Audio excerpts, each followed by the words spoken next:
जो board game है खत, जिसको हम पश्तो में कहते हैं, ये इसकी ख़ासियत ये है कि ये असल में हमारे पास जो मालूम तारीख़ है, ये तकरीबन 2000 साल से बाकायदा इस इलाके में खेला जा रहा है, जिसका सबूत हमारे पास जब ममलूक दरा स्टूपा, जब उसकी खुदाई हो रही थी, इटालियन आर्कियोलॉजिकल मिशन उसकी खुदाई कर रही थी, तो वहाँ से उस खुदाई में से यही सेम इस गेम का जो पत्थर है उसके ऊपर जो निशानियाँ हैं, और इसी तरह इसकी जो गोटियाँ हैं 2 कलर की 9 और 9 बाय 9, ये उससे मिली है। और वो अभी भी स्वात अजायब घर में वो गेम मौजूद है। इसमें 2 खिलाड़ी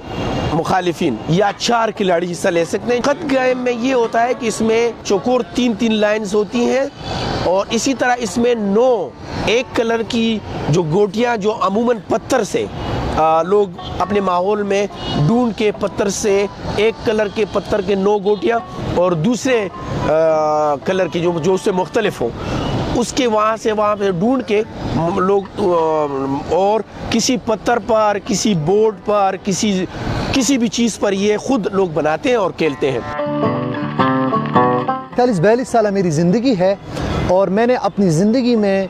लोगों को ये रिवायती खेल खेलते हुए देखा है। हमारे बड़े बूढ़े रोज़े का टाइम जो है, रोज़े का जो वक्त है, ये काफ़ी लंबा होता है, तो उसको शॉर्ट करने के लिए ये खेल खेला करते थे। फिर मैंने इस खेल को अपने बचपन में गली कूचों में लोगों को खेलते हुए देखा है। इस तरह आप कह सकते हैं हमारे हुजरों में ये बैठकों में लोग बैठते थे और यही खेल खेलते थे।